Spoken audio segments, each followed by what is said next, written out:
જો ભાઈ આ આપણું ખેતર છે અને અહીંયા આપણે બંગલો બનાવવાનો છે. તું મને પ્લાનિંગ કે. આ બાજુ આવતો હાલ હું તને પ્લાનિંગ કહી દઉં. જો ભાઈ બંગલો બનાવવો હોય ને તો આપણે એક સારો ગેટ પેલા બનાવવો પડે ને ગેટ આપણે અહીંયા બનાવશું. ઓય માગો છે ને બે ને બરોબર અહીંયા આપણે ગેટ બનાવશું. જો આપણે બંગલો બનાવી તો બગીચો તો બનાવવો જ પડે તો આપણે આ બગીચો બનાવશું.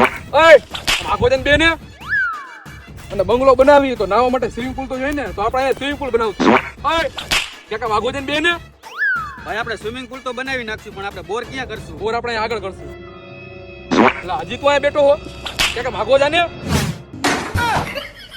જો ભાઈ બોર આપણે અહીંયા કરશું. પણ ભાઈ મારા ખેતરમાં મેં 5 બોર કરાવ્યા અને એકેય બોરમાં પાણી આવ્યું નહીં અને મારે લાખો રૂપિયાની નુકસાની આવી અને હવે મારા ખેતરમાં કઈ જગ્યાએ પાણી છે એ કેમ ખબર પડશે? બોર કરવામાં આટલો બધો ખર્ચો કરાય જ નહીં. ખાલી 10,000 માં જર્મન મશીન થી ઇરફાનભાઈ ગોંડલ વાળા ચેક કરી દઈએ. કિસ્મત મશીન વાળા ખમ હું એને ફોન કરું ખેતરમાં પાણી કેટલા ફૂટ ઊંડું છે, કેટલું છે, કેવડું છે, 1.5નું છે, 2નું છે, ખારું છે કે મીઠું છે, એ બધું તને કહીશે.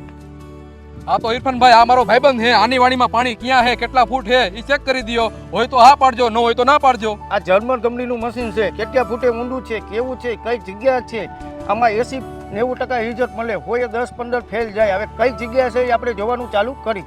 જોવો ચિરાજભાઈ મશીન થઈ ગયું ચાલુ બરાબર. કઈ જગ્યા છે એ ખબર પડશે. હવે અહીંયા એક પટ્ટો પડે છે, બીજો પટ્ટો અહીંયા જ છે. પણ પાણી ક્યાં છે એ મને ગોતી દયો. હાલો આગળ.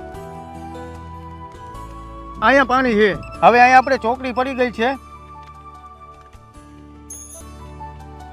હવે આપણે જેમ શરીરમાં નકશો કાઢીએ એવી રીતનો જમીનનો નકશો કાઢી. નકશો કાઢ્યા પછી ખબર પડે ક્યાં પાણી કેટલા ફૂટે ઊંડું છે.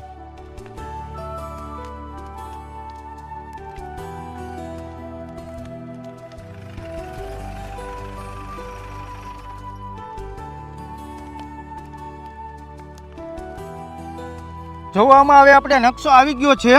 તો પાણી કેટલા ફૂટ ઊંડું છે? 450 ફૂટ બોર કરશો તો બેના પાઇપનું પાણી થાય. આ જગ્યાએ 3 નસો ભેગી થાય છે. પાણી બહુ સારું છે. અહીંયા તો આપણને પાણી મળી ગયું છે. કદાચ મારા ફોલોવર ની વાડીયું ખેતર અથવા ઘરમાં બોર કરાવવાનું પાણી ચેક કરાવવું હોય તો તમે ક્યાં ક્યાં જઈ શકો? હું ગુજરાત, મહારાષ્ટ્ર, રાજસ્થાન, કચ્છ બધી જગ્યાએ જાઉં છું. ઓલ ઓવર ઇન્ડિયા લાગે એમ ને? હા તો મિત્રો તમારે પણ તમારી વાડીયું ખેતર ઘરમાં પાણી ચેક કરાવવું હોય, બોર કરાવવો હોય તો ઇરફાનભાઈનો કોન્ટેક્ટ કરો, જેનો કોન્ટેક્ટ નંબર મેં નીચે આપેલો છે. અને કિસ્મત મશીન ગોંડલ વાળા જે હે ને એવું ચોખ્ખું જ કહીશે, ખોટા ખર્ચા નહીં થવા દઈએ. તો ફટાફટ કોન્ટેક્ટ કરો.